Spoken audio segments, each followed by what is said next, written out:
topics and opinions expressed in the following show are solely those of the hosts and their guests and not those of W4CY Radio, its employees, or affiliates. We make no recommendations or endorsements for radio show programs, services, or products mentioned on air or on our web. No liability, explicit or implied, shall be extended to W4CY Radio or its employees or affiliates. Any questions or comments should be directed to those show hosts. Thank you for choosing W4CY Radio. Welcome to the Ask the Expert show on W4CY Radio and Talk4 TV, where we bring you educational information from top local experts in the fields of legal, health, financial, and home improvement. Now sit back and listen to experts in family law, association law, hearing loss, business brokers, home care, along with many other topics. Now here are your hosts, Steve-O and Sophia. Hey, good afternoon. Welcome to another Ask the Experts. This is our Orlando, Florida show. We're so glad you've tuned in. Getting a little chilly out there. I hope everybody had a wonderful Christmas. This will be the last show for this year. That sounds weird, but that's only a week away. This is going to be an exciting show today because it is, without a doubt, one of our most popular shows. It's the K. Bender Rimbaum Community Association show. We are talking about the Orlando area today. If you've got a question and you'd like to call in, the phone number here is 561-623-9429. That's 561-623-9429. We also have our chat board. If you have a question, you can just write on the chat board. We'll get to your questions. Let me welcome you to probably one of the easiest interviews I've got. He is so knowledgeable, and he's got the personality to go with it. Let's welcome from the K. Bender Rimbaum Community Association firm, Alan Swartzy. Hey, Alan. Steve, how you doing? I'm getting used to going back to work, if you know what I mean. It's been a wonderful holiday. Like I said, a little nippy here. You're out on the road traveling with your family, and I'm so glad that we could do the show today. Steve, you mentioned it's a little bit nippy by you, but I just left 41-degree weather, so don't feel too bad. Okay. Yes, I think, when it gets 60 here, everybody freaks out, don't they? Well, the iguanas especially. Yeah, no kidding. That's right. So, Alan, before we get started, I cannot believe all the new people who are listening to the show. And what they do is they say, hey, I accidentally found your show. I love the show. You've got a listener now for life. I've got people women in their card games, on the property, listen to our show during their card games. So because we've got so many new listeners every week, tell everybody about K. Bender Rimbaum. Well, as a preliminary comment, I really hope I'm not losing these people money by being as interesting as I possibly can so that they're not paying attention to the card games. But aside from that, about the firm, we got 21 attorneys, 8 board certified in community association law, 1 in construction law. Representing community associations is what we do. It's what the firm's done for 30 years. And in reality, any issue that comes up in your community, it's probably something that the firm, if not me personally, we've handled it before, possibly 50,000 times. Because I know when I reach out to Robert Kay, who does your other show fairly frequently, it's like I've been in this industry for 15 years, and I look up to the guys that are really running the show here, other than my office and the Tampa office, and the advice that they're able to give for me not to be able to come up with things. And I try to be really creative, but for me not to come up with something after 15 years in this industry and they come up with it, without a thought, it's invaluable to me and to our clients. Another thing that we really value is making sure that if you're going to reach out to me, you're going to hear back from me. where I know that a lot of the firms that are out here in Central Florida are giving you, well, we can have that project done in 6 to 8 weeks. Or, you make a phone call or you shoot out an email and you hear back from someone in 3 weeks saying, just wanted to let you know I got your email and I'll work on this when I have time. We really focus on making sure that that email is at least acknowledged within 24 business hours. So I think that's really just one of the many things that distinguishes us as a law firm and our Orlando office in particular, which, as you mentioned, Steve, I am the managing partner of the office. So when people reach out to our Orlando office for now, you're probably reaching me or my assistant. Well, Alan, I got to tell you, and I'm gonna probably bring this up if I don't unless I have to again. I was just telling you about all the letters that we are getting. People are very concerned, and I'm bringing it up again because you have a way. You got this bedside manner that you have a way of explaining it that gives you kind of a good feeling. I don't know how you do it, but it gives you at least it helps because they're looking at their homeowners insurance going sky high, assessments. I mean, listen, I hate when people blame it on the board. I mean, just look at when you go to the grocery store, how much it costs you. Look at gas. I'll bet you since you've been gone, gas has gone down, but come back up again. And I've only been gone a week for people who are not aware. And yes, I agree with that. So they're seeing their assessments, these new laws that are going into effect, mortgage rates, they're are up, and they're actually afraid, especially the ones that are on a fixed income. So let's cut. And one of the letters that I got was, can you explain to me again what is getting ready to happen? So just use your lungs and go ahead. Well, I can't say much about mortgage rates. I mean, that's something that our firm doesn't have any control over whatsoever. When it comes to the insurance rates, yeah, those are absolutely skyrocketing. No argument there. There's legislation out there and being contemplated that is intended to help with that. Whether it will have the intended effect, I highly doubt, because in reality, the legislation that was passed over the last few years in impacting insurance is exclusively to help the industry. Now, you can argue that when the industry is helped, everyone benefits, but in reality, when that industry is helped, in my experience and from what I've seen since the changes were made, it just means they profit. So I hate to say it, but I'll be candid. I don't have anything to help you with when it comes to those two issues. Now, when it comes to the assessments going up, these are charges that at some point the association might have to pay anyway. And in fact, would have to pay, other than the studies that you now will have to do in the next couple of years. So one of the things that you have to do is, and when I say you have to do it, keep in mind, we're only talking about certain communities. We're only talking about residential condos, and we're only talking about the ones that are 3 stories or higher. If you've got only townhouses that are 1 story or 2 stories, you're not going to have to do any of this stuff. But presuming this applies to your community, which is a lot of the ones in Florida, you're basically going to have to reserve funds, which means putting those funds aside to protect certain assets of your community, which you were never required to do before. Because the presumption was when these things fail, your building is going down, it's failing. And you're going to know far enough in advance, because hopefully, unlike some of the buildings that have had these issues, you're doing your due diligence and having a reserve study done every so often and taking a look at what does our building actually look like? Is it structurally sound? And because one building was not necessarily maintained in the way that it should have been, now keep in mind that wasn't necessarily the cause of the building collapse in Surfside.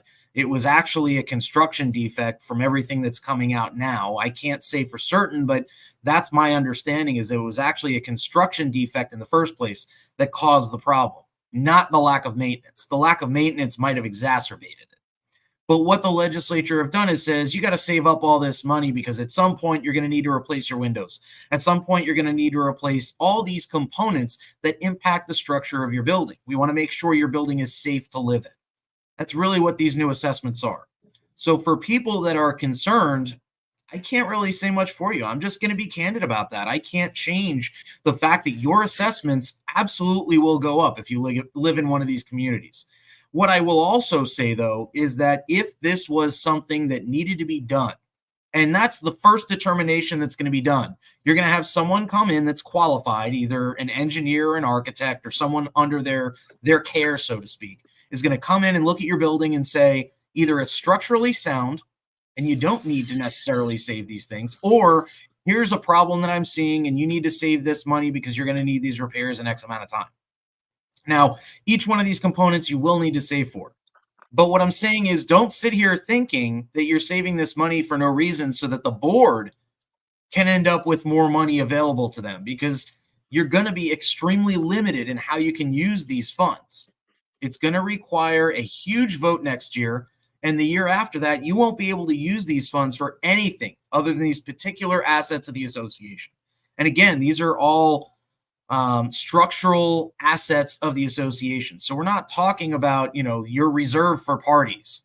That's not something that you can't use for emergencies if you end up having an emergency in your community. What we're talking about is repairs to the roof, repairs to the structure of the building. So I don't want to go too into depth about what particulars you need to be reserving for. And when I say reserve, again, all I mean is you're putting money in the bank. But just understand, yes, your assessments will go up if you're in one of these communities. Your options are to either, sell in a market that's pretty good right now and get into a place that you can pay for cash that won't have to go through all this. In other words, either a house or a condo that isn't subject to these restrictions, or figure out a way to pay it. A lot of people are going to be taking out personal loans just to pay this off. Hey, Alan, And let me ask, is some of this caused from the legislature kicking the can down the road? well, I think they're finally doing the opposite of trying to kick the can down the road. But In at the the same past, time, in the past, the legislature allowed the association to kick the can down the road. So there wasn't anything that regulated these specific structural components unless locally you had an ordinance that said if your building is 40 years old, you got to get it checked out to make sure it's structurally sound. A lot of South Florida has that. I know Miami-Dade and Broward counties have it. I think Orange County has it here in the Orlando area. Well, I'm not physically there, but it's where I live. It's but unless you had one of these rules in place that the city or the county put into place and said, in our area, we want to make sure the buildings are safe, the legislature wasn't doing anything about it. And once the building collapsed in Surfside, there was a decision that we need to do something about it now. Whether that was the actual reason for the collapse or not didn't matter. They just said we need to do something. And so this was very reactionary law. It was put into place last year, and it was terrible. There were some fixes and some things that still don't make sense. And allegedly, there is another fix, which they call the 3.0, that is going to be pushed forward in the coming year in 2024. So we still have things that are being changed here. Hopefully, some of it is to make it better, make it easier. And there are funding sources that are being made available both federally and at the state level. But, none of it is going to fully cover the increase. I'll fully acknowledge there's still going to be increases in every condo that's subject to this and every co-op that's subject to it. what about, I've heard so many different stories, and people have been writing in actually asking about, I don't know if you know about this. Um, I have several letters that say that Surfside had about $15 million in repair work that needed to be done. They only had 700,000 in reserve. Is that true? I I believe that might be accurate. I don't know the exact numbers, but I know they definitely didn't have enough to do the work they needed, and they were finally in the process of finalizing that funding to get the work done when the building collapsed. But again, the fact that they didn't have the money, I don't think was a result of a lack of reserves. I think it was a lack of investigation when the building was initially constructed into that construction defect that I understand to have been the actual cause. I think that the funds were needed to fix the defect, which doesn't exist in the vast majority of buildings in Florida, regardless of size. And the ones that it does exist, frankly, when you turn over control from the developer, the first thing that every community should be doing is having an engineering study done. And now it's part of the law for these communities. But, an HOA condo co-op, I don't care what kind of community you are, I don't care what size your buildings are.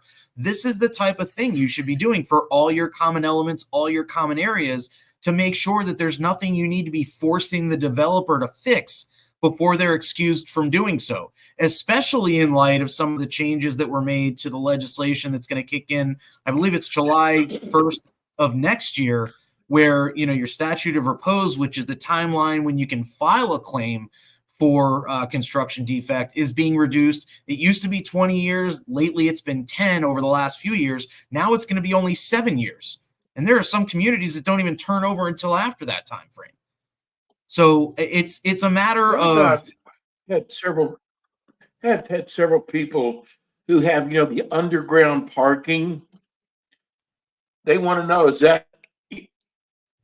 that a level? So in other words, if they've got a condo, the 3 floors, but one of them is the underground parking, does that count? I don't believe it does. My recollection, and I haven't looked at this for a while because frankly, I spent so much time talking about this stuff when it first came out that I got a little bit tired of it. But we're back in action now, especially since 2024 is about to hit.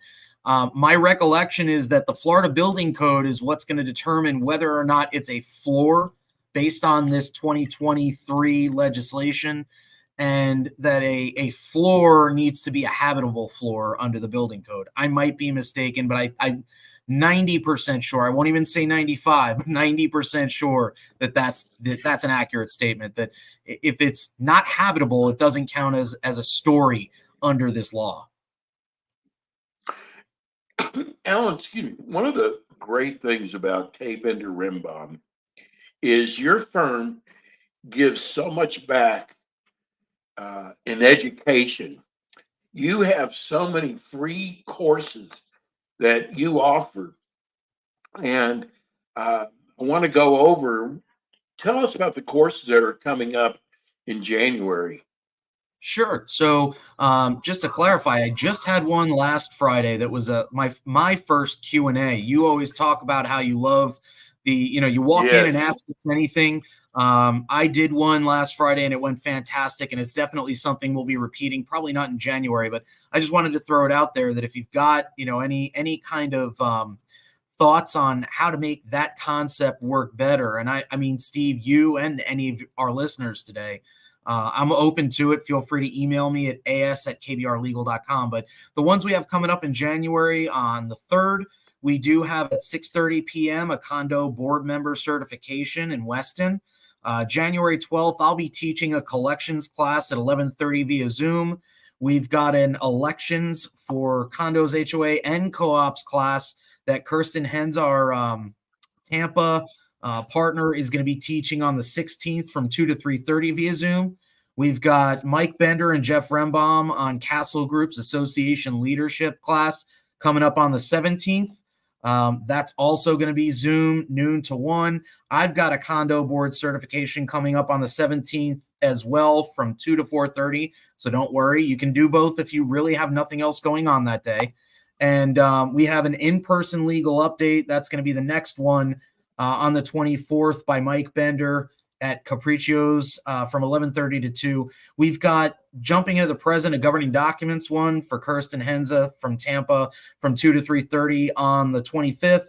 And I will also be teaching via Zoom our legal update on the 31st of next month at 2 p.m. So we've got a lot coming up this coming month. I'm already in the process of trying to figure out what I'm going to do in February because, I mean, like you mentioned, Steve, we really do find the educational component of what we offer really important because, frankly, there are two things that it does for the industry as a whole. One, it'll give the education so that people know what questions to even ask their attorneys. And people that ask those questions tend to get themselves in a lot less trouble. And two, it provides the education for the owners so that hopefully they're not bugging the board with things that the board is actually doing right, but the owners misunderstand. And there are a lot of other reasons that we do this stuff, but I think those are two of the biggest benefits is just the education of having people know what they're doing to some extent and be able to ask the right questions, or at least know that there's a question that needs to be asked so that they can show up on a radio show like this or at a question and answer session like the one I just gave Friday and know what they should be asking, not just, well, I don't even know what to do here. What do I even start with? You've got locations in Pompano, Palm Beach, Orlando, and Tampa. What is the phone number that they can reach that office? Any office can be reached and by calling our Pompano office, which is 954-928-0680. And that's just the easiest way to reach anyone at the firm. They'll pass the call along through our phone system. Half the time I'm not even in the office and I can take calls through that system. So it works out great. We're going to go to break right now, and first half of the show is going by really fast. Yes, it has. Hey, Bender Rimbaum. We're going to go to break. We'll be right back with more Ask the Experts.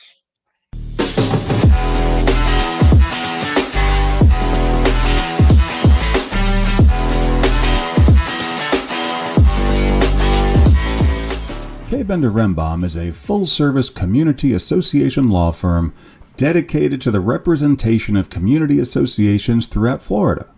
On kbrlegal.com, you can learn more about their offices in Pompano Beach, Palm Beach Gardens, Orlando, Tampa, as well as throughout Miami-Dade by appointment. Several K. Bender Rembaum attorneys are board-certified specialists in condominium and plan development law and assist clients with all matters of community association legal issues while keeping them up to date on new developments that affect their associations. K. Bender Rembaum is also a well-known provider of free legal education for managers and board members. Contact K. Bender Rembaum today by calling 800-974-0680. That's 800-974-0680 to reach any of their locations. You can also visit them online at kbrlegal.com or write to them at info@kbrlegal.com. And we are back with the Ask the Expert show on W4CY Radio and Talk4 TV with your hosts, Steve-O, Sophia, and their expert guests. We are back. This is the Ask the Expert show. My name is Steve-O. We're here with Alan Swartseed. He is he's with the K. Bender Rimbaum firm. We do a show together the last Thursday of the month, and it is without a doubt. We're in 12 cities, and we've got about 70 shows a week we do. This is our number one show. South Florida's been with us for 10 years. We get so many letters, people thanking us. This is probably one of the only ways that you can speak to an attorney and not be charged for it. And we love your questions. If you'd like to call the show here in the second half, the number is 561-623-9429, 561-623-9429. Or you can, if you're watching the show, you can write on our chat board. Plus, we have got so many questions that you've written in, and we're going to get to those right now. Are you ready for them, Alan? Let's do it, Steve. Okay. So this is, holiday season, parties. Some of these letters we got in before Christmas, but This is from Cheryl in Orlando. She said, our attorney said we must have activities included in our docs to pay for the parties. The association pays to maintain common elements. So, what are your thoughts on this? Your attorney might be right.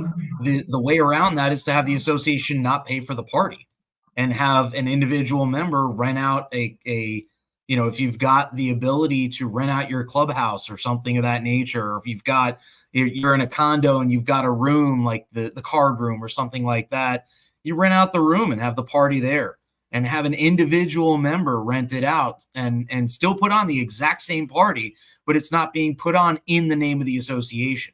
Now, if you're going to do that, make sure that everyone that's going to attend signs some kind of liability waiver so that the association is not held responsible if someone drinks too much or gets hurt or something of that nature.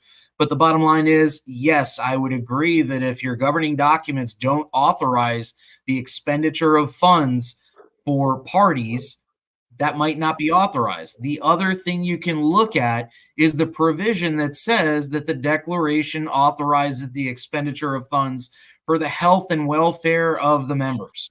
That's a really creative way of looking at that provision, and it's probably not intended to cover parties being operated by the association, but that might be another way around it, at least if you've got most of the members wanting the association to have the party. But again, if you've got most of the members wanting that, chances are at least one of them or a group of them is going to be willing to put together that party themselves anyway. So why put the association in a position of increased liability by being the one that's running the party?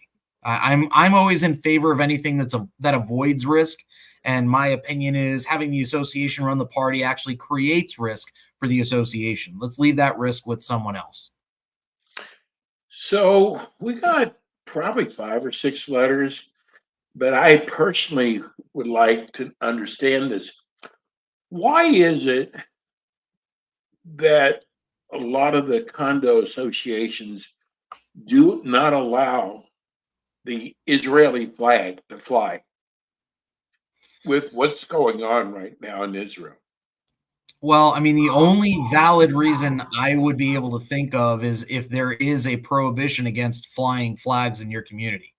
The Israeli flag is not one of the ones that's protected by the statutes that say you can fly certain flags. It's basically first responder flags, military flags, U.S. and state. There's a couple others that are listed in the statute, but the Israeli flag, unfortunately, in my opinion, and that's my opinion, not the opinion of the show or my firm necessarily, but my opinion is it is unfortunate that the statute doesn't protect the flying of the Israeli flag. And so if your governing documents don't allow for it or they would prohibit it, then the association can say you're not allowed to do it. I mean, it's candidly, I look at it from purely a lawyer's perspective, regardless of my religion and regardless of my personal feelings about it. And I would have a difficult time telling someone that they can leave their Israeli flag up and they can't leave their Palestinian flag if there is one.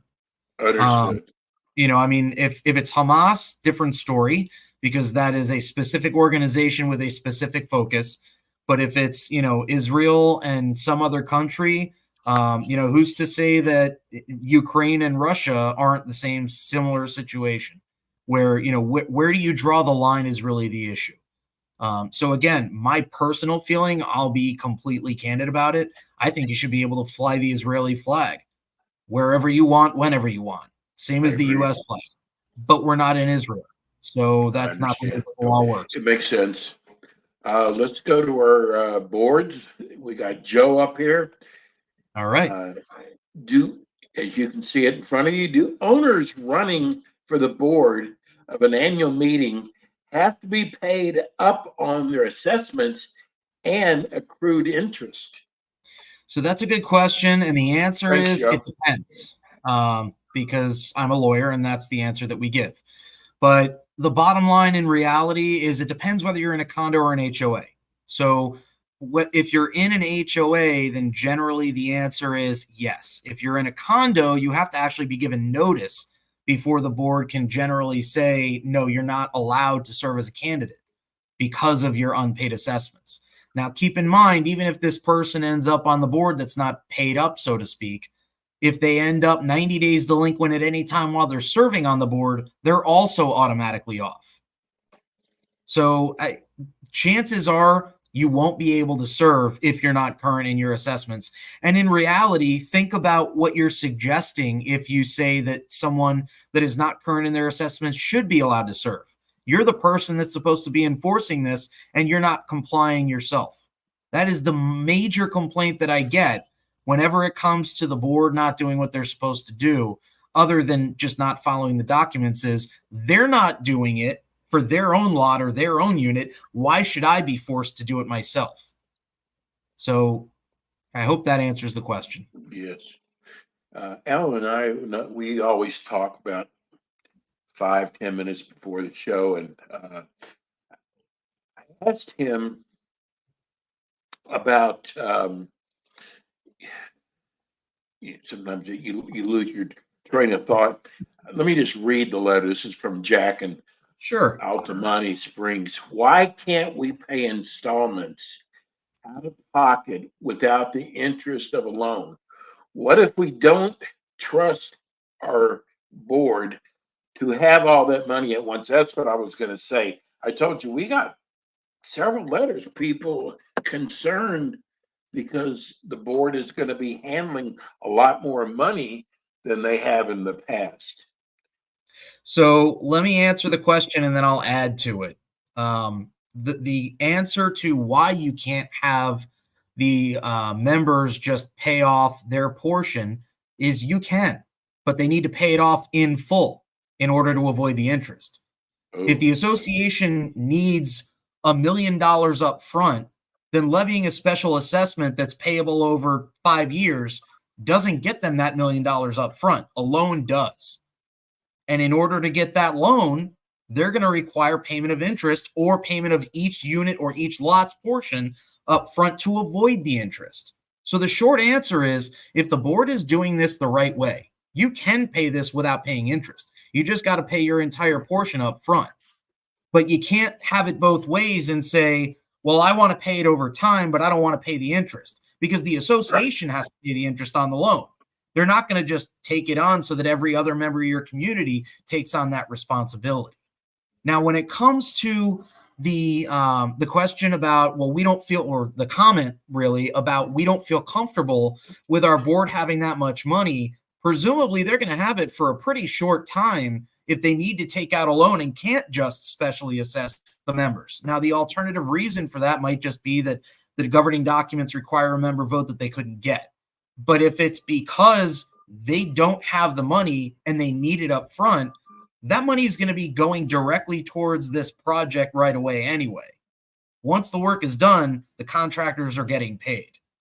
Now, when it comes to the concern of having the board having access to that money, if it's pertaining to one of these structural issues that we talked about earlier on in the show, and it is mandatorily funded assessments, or I'm sorry, mandatorily funded reserve accounts, and that's what this is intended for, the board can't touch that money for any other purpose anyway. And if they do, if you don't trust your board to have that money, I'll say two things. One, it would be a crime in Florida for them to steal or embezzle those funds. Two, you probably should be either trying to have a new board elected at your next election meeting and gathering up votes, or potentially, if you truly think, and if the majority of the community thinks that these people are not trustworthy enough to have access to that money versus just one member of the community or maybe 2 or 3 members, then a recall might be appropriate. Now, I don't know this. I might be, unfortunately, speaking against one of our clients right now, but the reality is, if you don't trust these people as the board, then frankly, the best thing for the association is to find trustworthy people. But I don't think, I think some of this, and Steve, we briefly talked about this earlier, I think some of this stems from the things that people are seeing. There was a manager that stole a bunch of money in Orlando. There was the hammocks down in Miami. A couple of years ago, there were statutes that went into place because there was a lot of kickbacks being paid. And then this year, the HOA statutes also made that a problem, even though they've been a problem all along. or not a problem, but have been illegal, so to speak, all along. And I know that my partner doesn't like that word, but they haven't been legal all along. If you really look at the percentage, and this is the comment that we discussed earlier, Steve, if you look at the percentage of communities where people actually steal money, it's maybe 1%. So if you really think that you're one of those 1% of communities, and it's probably less than 1% in Florida, but if you think that you're part of that less than 1%, then maybe you need to send over a records inspection and see how the money's being spent, and see, maybe you really need to think about why you don't trust these people. What is it about them that you think they're going to do something that is against Florida law or your governing documents, or potentially abscond with the funds? And why did they get elected if that's the way that you're thinking? Were they the only people available, or what? So those are the things that I would suggest that these people think about, and especially the individual who asked this question. Is this really one of those communities that's going to be one of the 1% where you're really going to have funds stolen? I hate to say I don't see it happening, because I don't know your community and I don't know your board. But the reality is it's such a small percentage that even the criminalization of some of this stuff that was already a criminal act is just absolutely unnecessary, in my opinion. So that was a lot of words. Really short question. No, it's a good answer. Sylvia in Orlando wants to know. She said, "I am a board member. My management company has used unlicensed contractors on 3 separate occasions as a board member. Can I actually file a complaint with the DBPR for gross misconduct and negligence with the DBPR against my own management company?" Well, the short answer is you can file a complaint with DBPR for whatever reason. What you should be looking at, in my opinion, is resolving the issue for your community, not just getting them in trouble. Because filing that complaint with DBPR is just, trying to get them slapped on the wrist, really.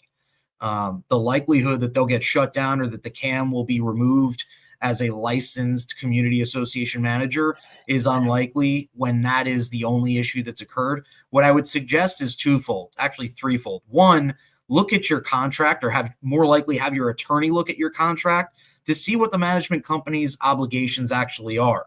Do they have the obligation to use licensed professionals? 2, take a look at your governing documents and your rules and regulations and see if they require a licensed, insured, etc. If not, work with your attorney to make sure that they are changed, amended, so that they do require licensed, insured, and bonded professionals when you're working with, community association vendors. And number 3, almost most importantly, is you'll want to take a look at who's responsible for deciding on those vendors. In reality, the board is the one that's supposed to be making the decisions. Management can make suggestions, but the board is supposed to be deciding which vendors get used.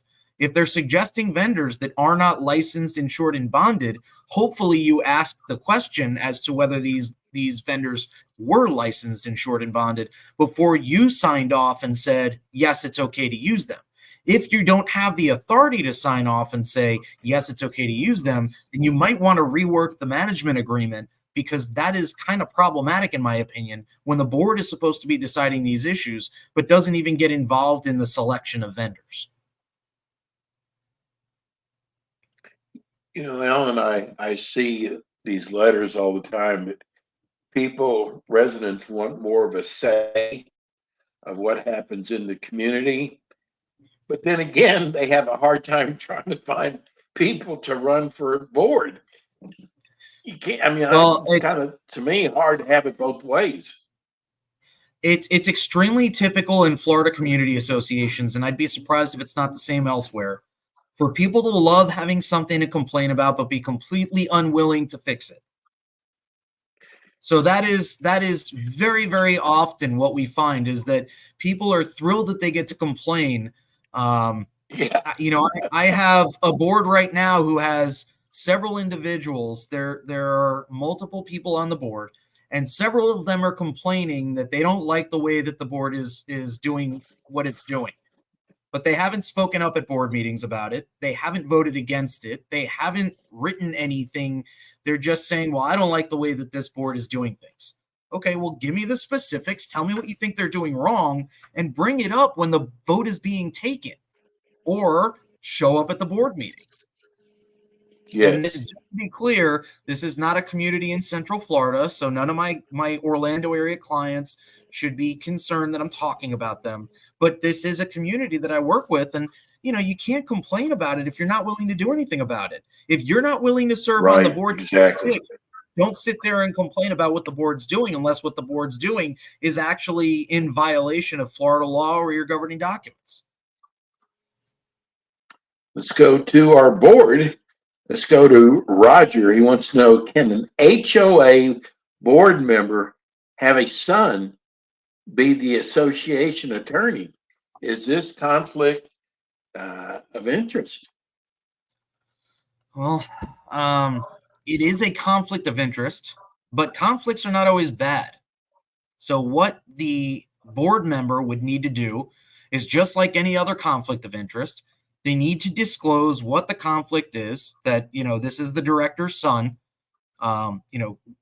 Basically say, I'm going to bow out of the discussion among the board members and the voting among the board members, but they can still show up and promote this contract when it's being discussed among the members or explained to the members or while the pitch is going on. Now, if you want to avoid that conflict, just send me an email and I'll be happy to talk to you guys.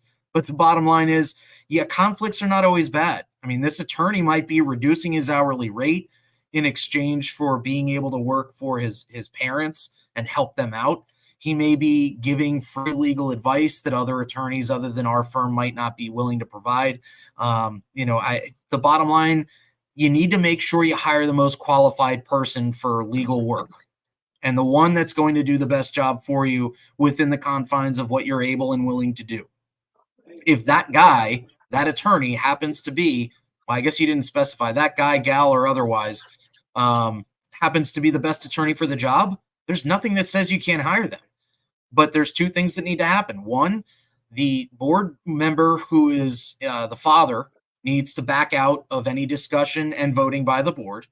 And if there is a problem with that individual, then it is entirely feasible that that attorney might not be authorized to do the work needed to get the individual into compliance, that board member. But other than that, I don't really see any problem with it. I mean, I'd love to work with my parents' community. There wouldn't be any problem with it, even if my parents were on the board, even if one of my parents was on the board. It would just be a matter of disclosure. We've got about 3 minutes left. I'm going to see if I can get a couple more questions in. Sure. This is from Sarah in Orlando. She wants to know, roof repairs, painting, and pavement, do those all come under reserves? For condos, yes. For HOAs, it depends on what's in your governing documents. HOAs only have reserves at all if they've been established by the developer, the members, or under the governing documents. In a condo, those are all mandatory reserves.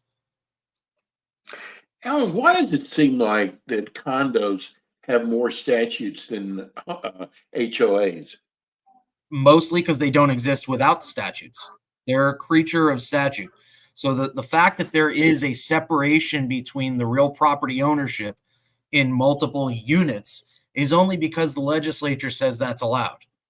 HOAs have existed for years and years before the legislature did anything about it. It was just subject to the laws that pertain to not-for-profit corporations, which is why it's so surprising to me how few attorneys that practice in this area know the Not-for-Profit Corporation Act even applies. But that's the short answer is, Condo Act is the thing that created condos in Florida. They didn't exist otherwise. So they're more heavily regulated because they are a creature of statute. Well, this just came in. This is the perfect statement towards the end of the show. And this is from Harold. And Harold says, damn good show, Alan. What a way to end the show. Alan, I'll take it. Thank you, Harold. we love having you. First of all, we want to wish you and your family a happy new year. You'll be Likewise, Steve. back with us again next year. That's weird saying. But also travel safe. I know you're out Thank there driving. Thank you so much for your input. It's just so perfect for the show. Thank you. And that will do it for us today. All right. Thank you, Steve. Thanks all to the listeners. The easiest way is my email address, as@kbrlegal.com, and we'll look forward to seeing you all next year. Someone just wrote in, I agree. Thank you, Alan, so much. Thank you. That's Alan Swartzade. He's with the K. Bender Rimbaum firm. Great attorney. You're in the Orlando area and you have representation. You might think about contacting Alan. He is amazing. That's it for us. Everybody have a happy and please stay safe New Year's. There's some crazies out there on the road. Be safe. Love you. See you next year. Thanks for tuning in today to the Ask the Expert show on W4CY Radio and Talk4 TV. Tune in next week and every week to hear more from our experts on personal injury, insurance, air condition repairs, estate planning, Medicare, and many other topics in the areas of legal, health, financial, and home improvement. See you next week.